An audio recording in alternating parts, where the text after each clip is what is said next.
Assalamualaikum warahmatullahi wabarakatuh.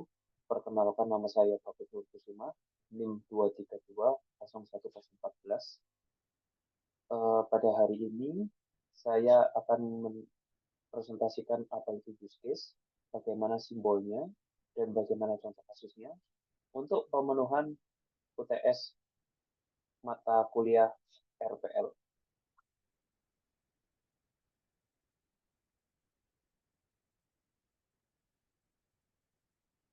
Untuk aplikasi yang saya gunakan adalah Draw.io, tersedia di online maupun desktop. Langsung masuk saja untuk daftar simbol yang ada. Pertama itu adalah use case. Use case dilambangkan dengan bentuk semacam oval yang fungsinya mendefinisikan sebuah fungsi dalam sebuah sistem atau kita bisa sebut sebagai fitur. Yang kedua, ada yang namanya itu aktor. Aktor di sini mendefinisikan sebagai seorang user atau pengguna atau orang atau bahkan sistem itu sendiri yang akan mengeksekusi sebuah use case atau fungsi atau fitur. Yang ketiga adalah association atau kita bisa sebut sebagai garis saja. Garis tanpa anak panah, tanda apapun itu, kita sebut sebagai relasi aktif. Sementara apabila di salah satu ujungnya itu ada anak panahnya, berarti melambangkan relasi pasif. Selanjutnya ada include, merupakan use case, merupakan sebuah syarat untuk memanggil use case yang lain. Menandakan dia sebuah syarat untuk memanggil use case yang lain. Yang terakhir ada yang namanya itu extend. Extend di sini melambangkan perluasan dari use case lain jika kondisi atau syarat terpenuhi. Seperti itu. Jadi untuk simbolnya, untuk manfaat use case, pertama itu kita bisa memvisualisasikan bagaimana akses yang ada di fitur kita diakses oleh siapa, juga mendefinisikan sebuah alur. Seperti itu sedikit manfaatnya. Lanjut kita masuk untuk contoh kasusnya. Untuk contoh kasus yang akan saya ambil adalah cuti karyawan. Saya buat judulnya dulu.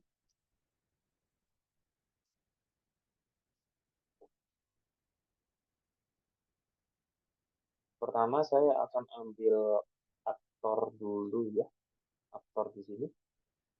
Untuk aktor di sini dua orang atau dua pengguna. Pertama adalah karyawan. Yang kedua adalah HRD.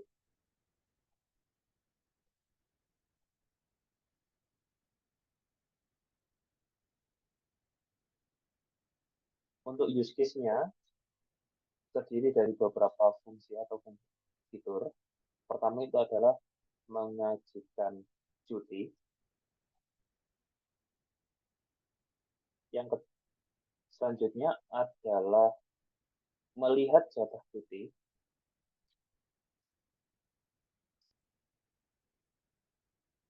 Jadi sebelum mengajukan cuti, karyawan itu harus mempunyai yang namanya itu jatah cuti. Biasanya di perusahaan akan didapatkan bila karyawan itu baru setelah 1 tahun bekerja. Dan cuti ini tidak bisa diambil secara terus-menerus. Ada periode batasannya dan ada jatahnya berapa hari yang bisa diambil. Selanjutnya ada yang namanya itu menentukan jatah cuti. Karena jatah cuti ini diberi porsi atau diberi saldo, diberi balance, maka harus ada fitur untuk memporsinya setiap orang dapat berapa sesuai kebijakan perusahaan atau masa dia dalam bekerja di perusahaan tersebut.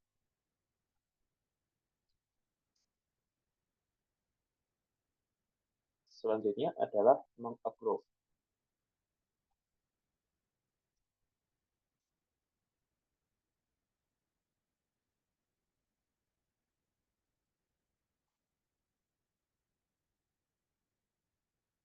meng-approve cuti. Jadi karena di sini karyawan akan mengajukan cuti, maka sangat memungkinkan ada yang namanya itu persetujuan cuti. Seperti itu. Dan yang terakhir adalah melihat histori cuti.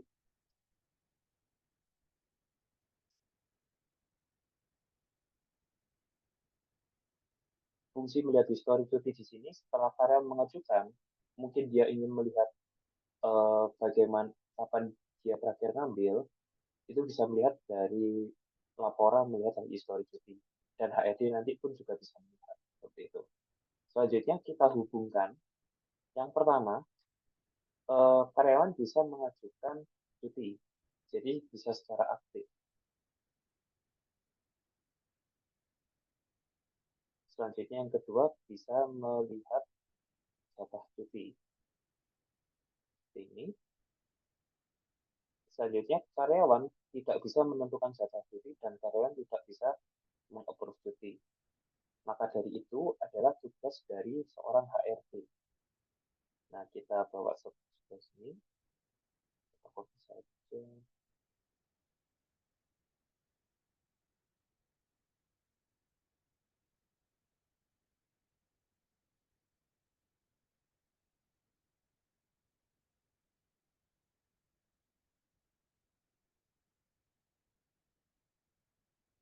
Selanjutnya, HRD pasti bisa melihat jatah cuti suatu karyawan.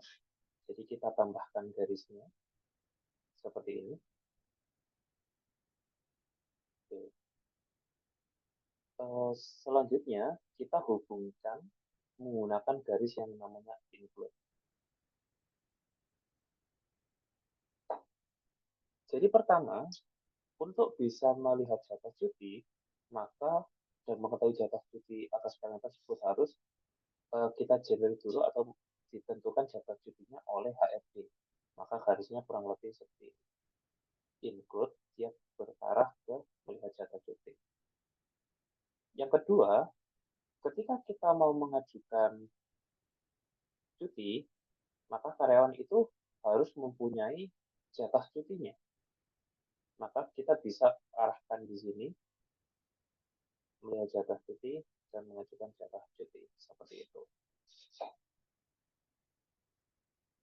Selanjutnya, kita gunakan extend. Karena karyawan sudah mengajukan cuti dan mungkin sudah di-approve oleh HRD, maka kita bisa menambahkan history. Maka user harus bisa kita berikan sebuah fasilitas untuk melihat historinya. Tanggal berapa saja dia sudah ambil cutinya, bagaimana detailnya, bagaimana alasannya. Seperti itu. Dan ketika meng-approve, HRD juga seharusnya juga bisa melihat histori cuti, begitu, sebagai bahan pertimbangan apakah cuti ini diberikan atau tidak, seperti itu. Mungkin seperti ini contoh use case saya terkait cuti karyawan. Sangat simpel sekali, jadi karyawan bisa mengajukan cuti, tetapi harus punya jatah cuti dulu, dan jatah cuti tersebut ditentukan oleh HRD. Selain itu, jika karyawan sudah mengajukan cuti, maka karyawan kita beri fasilitas bisa melihat tanggal berapa saja atau histori apa saja cuti yang sudah diambil pada tanggal berapa saja. Dan yang terakhir untuk HRD di sini bisa menentukan jatah cuti disesuaikan dengan kebijakan perusahaan dan tentunya mungkin masa dia bekerja di perusahaan tersebut. Selain itu, HRD pun juga harus bisa meng-approve cutinya. Begitu. Mungkin seperti ini saja untuk use case saya untuk penggunaan PTS mata kuliah RPL. Mohon maaf bila ada kesalahan atau salah kata. Saya akhiri. Wassalamualaikum warahmatullahi wabarakatuh.